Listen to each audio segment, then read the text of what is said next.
اچھا، ہمارے ہاں یہ بھی ہے، صرف اولاد کا مسئلہ نہیں ہے، اولاد مادینہ پیدا ہوتی ہے، اولاد نرینہ پیدا نہیں ہوتی، تو کچھ لوگ اس لیے بھی خواتین کو طلاق دے دیتے ہیں۔ اور یہ رویے جو دیکھنے کو ملتے ہیں کہ پہلی بیٹی پیدا ہوئی ہے تو کوئی بات نہیں ہے، دوسری بیٹی پیدا ہوئی ہے تو رویے تبدیل ہو جاتے ہیں۔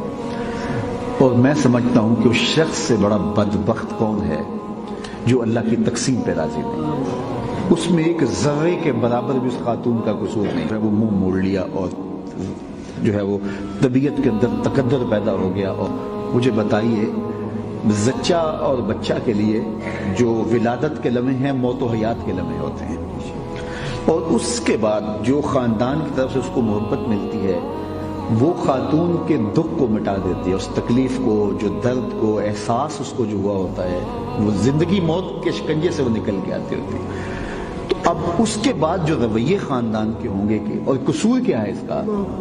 قصور اس کا ہے کہ اس بیٹی ہوئی ہے تو یہ بظاہر اس کا قصور نکال رہے ہیں، یہ اس کا قصور نہیں نکال رہے، یہ اللہ پہ غصہ ہے، یہ اللہ سے ناراضگی ہے کہ اس نے ہمیں بیٹی کیوں دی ہے۔ اور پھر تیسری مرتبہ جب اولاد ہونے والی ہوتی ہے تو ایک ایک لمحہ اس خاتون کا رنگ کبھی آتا ہے کبھی جاتا ہے کہ پتہ نہیں کیا اللہ عطا کرے اور میرے ساتھ اب رویہ کیا ہوگا۔ یعنی پہلی بیٹی کے ساتھ بھی رویہ کوئی جو ہے وہ اتنا اچھا نہیں تھا، چلو کوئی بات نہیں، اور دوسری بیٹی ہوئی تو پھر رویہ اتنا تلخ ہو گیا کہ میرے لیے اذیت کا سامان بن گیا، اب تیسرا مرحلہ میرے اوپر آ رہا ہے۔ تو اب پتہ نہیں یہ اللہ کی مرضی ہے کہ جو ہے اب جب اسے خبر ملتی ہے، اس کے کانوں تک یہ پہنچتا ہے کہ اب بھی بیٹی ہوئی ہے، تو وہ اس کی جو کیفیت ہوتی ہے اس خاتون کی وہ لفظوں میں بیان نہیں، وہ تو کسی کا سامنا نہیں کر پاتی کہ اب میرے ساتھ میں کسی سے آنکھیں نہیں ملا سکتی۔ مجھے بتائیے کہ یہ کتنی بدبختی ہے، اور یہ اللہ کی تقسیم پہ ناراضی ہونے والا ہے۔ اور آج کل تو یہ بھی ہے کہ حمل بھی ضائع کروا دیے جاتے ہیں، اور یہ دور جدید کا جو ہے وہ بیٹیاں زندہ درگور کرنے کا طریقہ ہے، یہ معلوم کر کے کہ بیٹی ہے تو حمل بھی ضائع کروا دیے جاتے۔ تو یہ جو اس زمانے کے اندر زندہ درگور کرتے تھے بیٹیاں، یہ دور موجود کا طریقہ ہے۔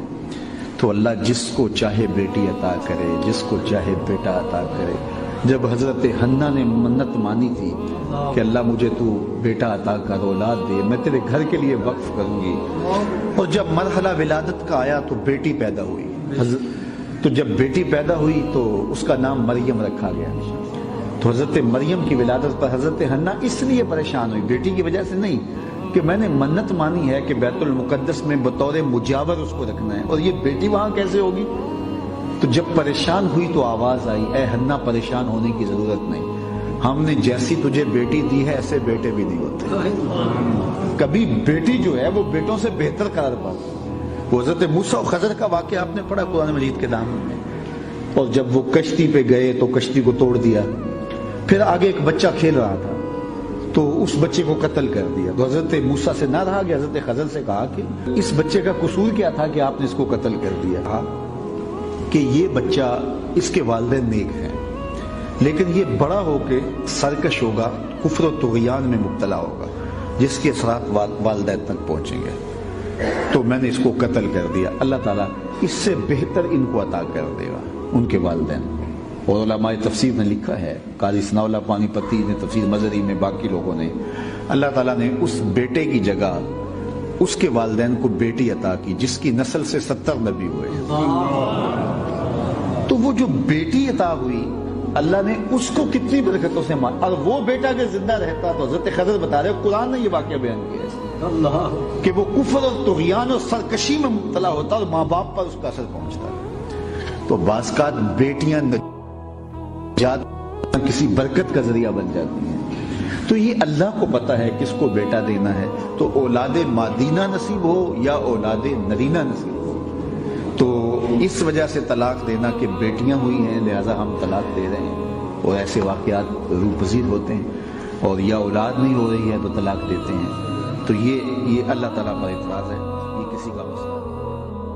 فرمایا حضرت نوح علیہ السلام نے اپنی قوم سے کہ تم اللہ کے حضور استغفار کرو، پھر کیا ہوگا کہ وہ آسمان سے موسلا دار بارش نازل کرے گا اور تمہاری مدد کرے گا، مالوں سے، بیٹوں سے، اور تمہارے لیے باغات بنا دے گا اور نہریں جاری کر دے گا۔